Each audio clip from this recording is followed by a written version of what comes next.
The ultimatum Captain Desmond Carter stood at attention in the vast chamber of the Seldarian Alliance headquarters, his weathered face betraying no emotion, despite the tension crackling through the air. The midnight blue of his United Space Forces uniform stood in stark contrast to the gleaming white robes of the Seldarian representatives who surrounded him, their luminescent skin giving them an almost ethereal appearance. "Captain Carter," spoke High Chancellor Zythos, his seven-fingered hands moving in graceful patterns as he addressed the human. "The Oversight Committee has reviewed the specifications of your vessels. We find them concerning." Beside Carter stood Lieutenant Nora Vega, the Defiance's chief engineer. Her dark eyes narrowed slightly, the only indication of her growing irritation. On Carter's other side, Commander Julian Washington, his executive officer, maintained his stoic posture. "What specific concerns might those be, Chancellor?" Carter asked, his deep voice remarkably steady. A holographic display materialized in the center of the chamber, showing detailed schematics of the USV Defiance, Earth's foremost explorer vessel.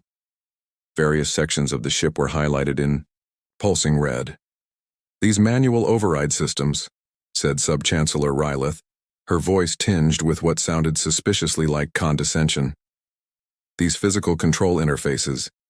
These—" She paused dramatically. "Human decision points in your command structure."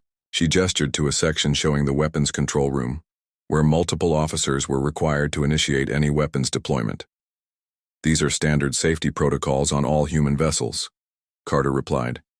"They ensure that no single system failure can compromise the ship or its mission." A ripple of what might have been laughter passed through the chamber. Rylith's luminescent skin pulsed slightly brighter, the Seldarian equivalent of an amused smile.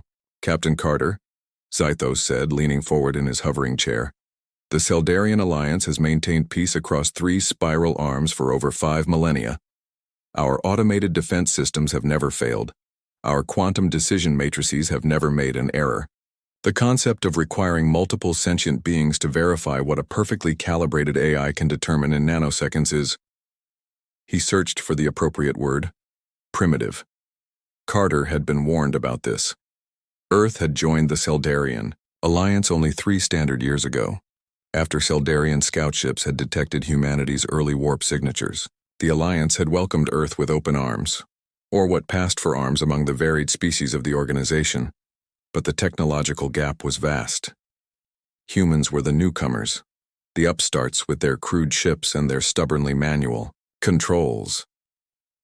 "With respect, Chancellor," Commander Washington interjected, "these systems reflect humanity's historical experience with artificial intelligence. The great AI conflict of 2187 nearly destroyed our civilization. We learned valuable lessons about maintaining human oversight of critical systems." Rylith made a dismissive gesture. "A childish stumble on your path to the stars. All spacefaring races experience such setbacks with early AI implementation." "Millions died," Lieutenant Vega said sharply, breaking protocol. Carter shot her a warning glance, but the damage was done. "And now millions could thrive under proper Seldarian guidance," Zythos replied smoothly. "Which brings us to the purpose of this summit." A new hologram appeared, a formal document bearing the intricate seal of the Alliance High Council. "The Standardization Directive," Zythos announced. "All member species of the Alliance must conform to certain technological standards to ensure seamless integration and maximum efficiency.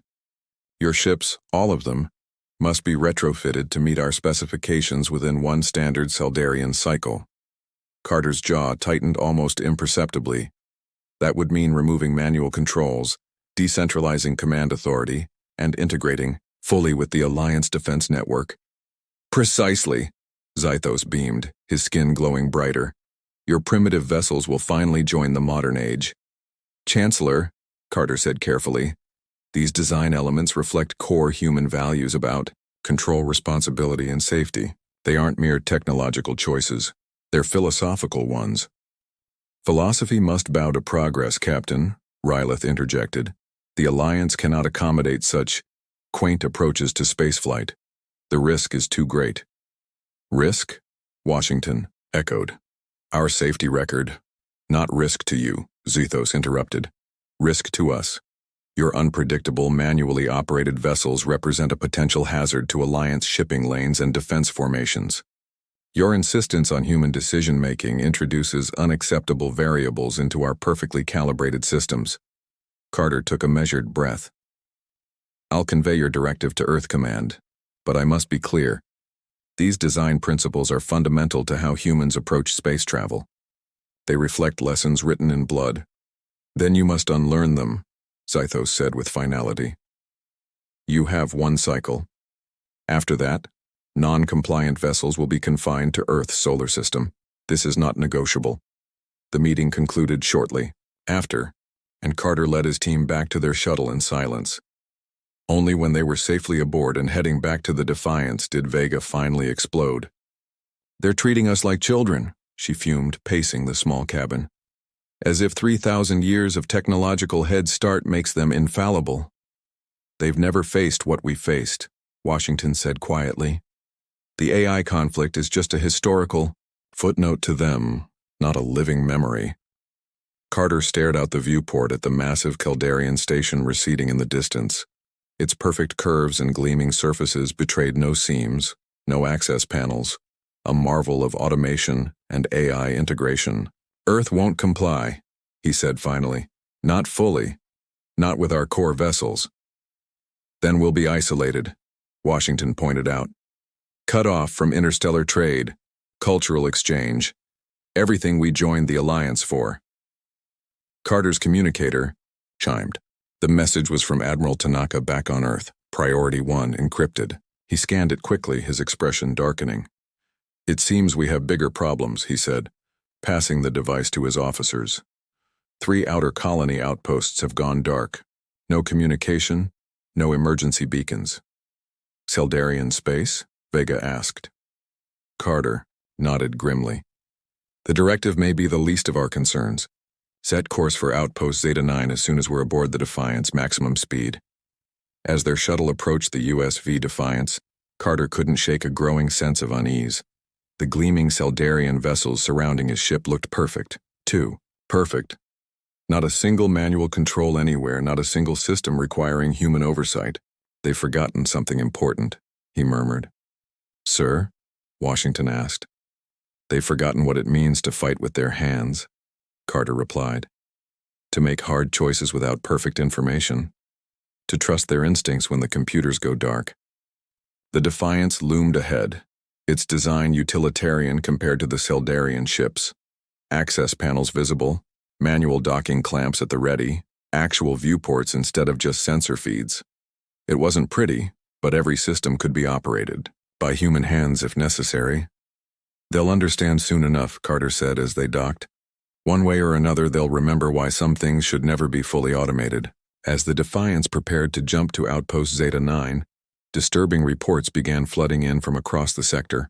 More outposts going silent, automated defense platforms failing to respond, and strange ships of unknown origin appearing at the edges of Allied space. The ultimatum had been delivered, but events were already in motion that would teach the Caldarian Alliance why humans kept their hands on the controls, and why sometimes the old ways were the safest ways. The final lesson. The darkness of space outside the USV Defiance's bridge viewport was punctuated by distant explosions as Captain Desmond Carter watched the unfolding chaos with grim satisfaction. He hadn't wanted to be right. Status report, he ordered, his voice steady despite the gravity of the situation. Commander Washington looked up from his tactical station. 17 more Caldarian automated defense platforms have turned against Alliance ships in the Proxima sector. Civilian casualties are mounting. Lieutenant Vega's fingers flew across her manual control panel. We're receiving distress calls from the Seldarian Central Station. Their automated systems are failing across the board. And the enemy? Carter asked. Still unidentified, Washington replied. The vessels appear to be some kind of biomechanical hybrid. They're broadcasting signals that are somehow overriding Seldarian command protocols. Carter nodded, unsurprised. The mysterious attacks had escalated rapidly over the past week. What had started with a few outposts going dark had become a full-scale invasion. The unknown enemy had somehow penetrated the supposedly impenetrable Caldarian defense network, turning their own automated systems against them. Incoming transmission from High Chancellor Zythos, announced Communications Officer Praveen Mehta. Priority 1, on screen, Carter ordered. The image of High Chancellor Zythos appeared, but gone was the serene confidence. His luminescent skin flickered erratically, and the pristine chamber behind him was filled with frantic activity. Captain Carter, Zythos's voice trembled slightly. The Alliance faces an unprecedented threat. These invaders, we call them the Nexus, have somehow infiltrated our central defense matrix. Our automated systems are turning against us. I'm aware of the situation, Chancellor, Carter replied evenly. Your ship, the Defiance, and the other human vessels, they remain unaffected, Zythos said, his tone now holding a note of desperate curiosity rather than condescension. Our critical systems aren't networked, Carter explained. And those that are have manual backups with physical cutoffs. The invaders can't hack what isn't connected. A nearby explosion caused Zythos to flinch. The Alliance Council requests immediate assistance. Our station shields are failing and evacuation systems are compromised. Carter exchanged glances with Washington and Vega. The irony wasn't lost on any of them. We'll provide whatever assistance we can, Chancellor, Carter said. Defiance out. As the transmission ended, Dr. Eliza Okonkwo, the ship's chief science officer, approached with a data pad. Captain, I've analyzed the enemy transmission patterns. They're using the Celdarians' own quantum communication network to distribute some kind of viral code. Can we stop it? Carter asked. Dr. Okonkwo shook her head. Not directly. It's too deeply embedded in their systems now, but we might be able to create a firewall, a buffer zone where their signals can't penetrate. How? Washington asked. Old-fashioned. Radio interference, she replied with a slight smile. Crude by Celdarian standards, but effective, like fighting a computer virus with static electricity. Carter nodded. Make it happen. Meanwhile, set course for Celdarian Central. Maximum speed. Sir, Washington said quietly. We're just one ship. The Alliance has thousands of vessels, all compromised. We're one ship with human hands on the controls, Carter replied. And right now, that makes us the most powerful vessel in this sector. The scene at Celdarian Central was worse than Carter had imagined. The massive space station, once the crown jewel of Alliance technology, was partially dark, sections of it already breached. Around it, Celdarian defense platforms fired indiscriminately at evacuation ships, while the strange biomechanical vessels of the Nexus attached themselves to the station's outer hull like parasites. Shields at maximum, Carter ordered as they approached. Weapons hot, but hold fire until my command. We need to clear a path for evacuees. The Defiance moved swiftly through the chaos, its manual targeting systems allowing precise strikes against the corrupted defense platforms without endangering civilian ships.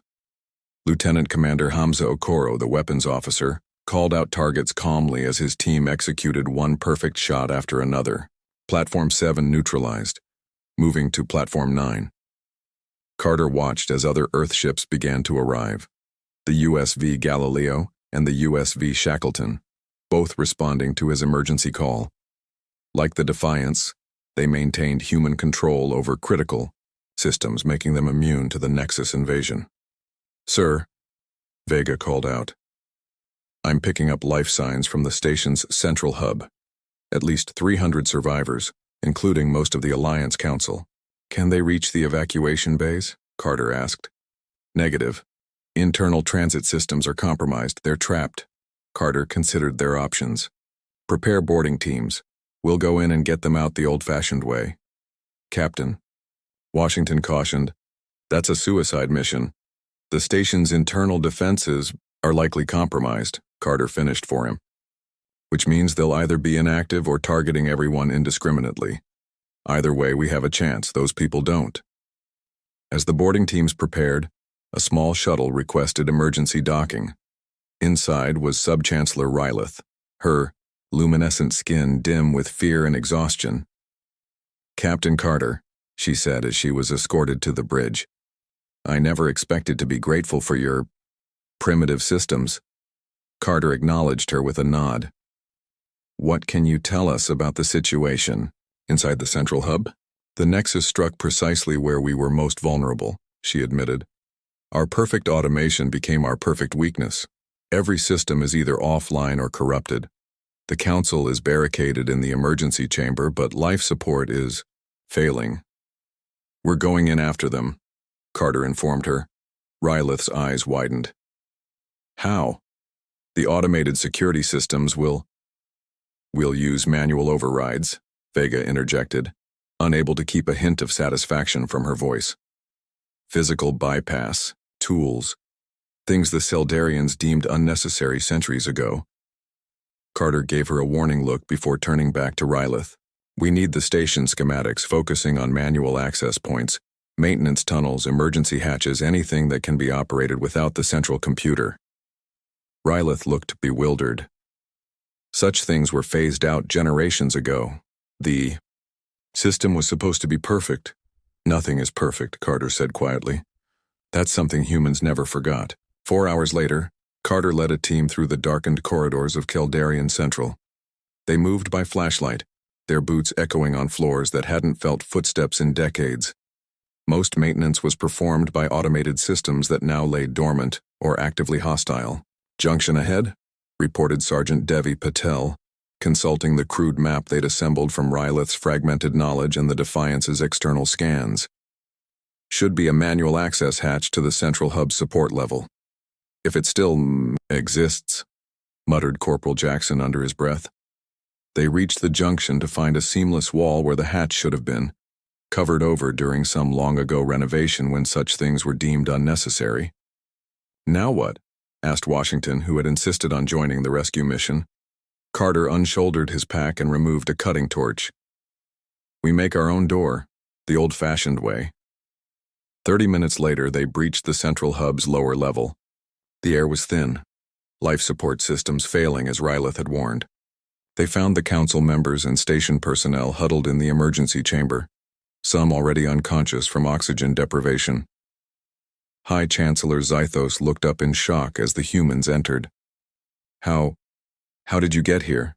"The systems—" "We didn't ask the systems for permission," Carter replied, helping the Chancellor to his feet. "We brought our own tools." The evacuation was arduous, carrying weakened Seldarians through maintenance shafts, fighting off occasional security drones with handheld weapons, manually forcing open doors designed to never need manual operation. But hour by hour, they moved the survivors toward the docking bay where shuttles from the human vessels waited. As the last group prepared to board, an enormous explosion rocked the station. Carter's communicator crackled with Lieutenant Vega's voice from the Defiance. "Captain, the Nexus have breached the central core. They're accessing the main database. All Alliance defense codes, star charts, everything." Carter looked at Zythos, who had regained some of his strength. "Chancellor, if they get that data, the entire Alliance will fall," Zythos finished, his luminescence dimming further. "There's no way to stop them. The core's isolation protocols were automated." "There's always a way," Carter said firmly. "Commander Washington, get everyone to the shuttles. I'm going to the core." "Not alone," Washington protested. "That's an order, Commander." Carter moved through the station with renewed purpose, following Patel's directions to the central core.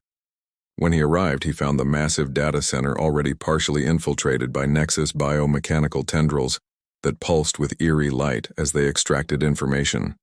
There would be no elegant solution here. Carter set his toolkit down and removed several explosive charges, standard equipment for Earth vessels, considered barbaric by Seldarian standards. He began placing them strategically around the core's main connections.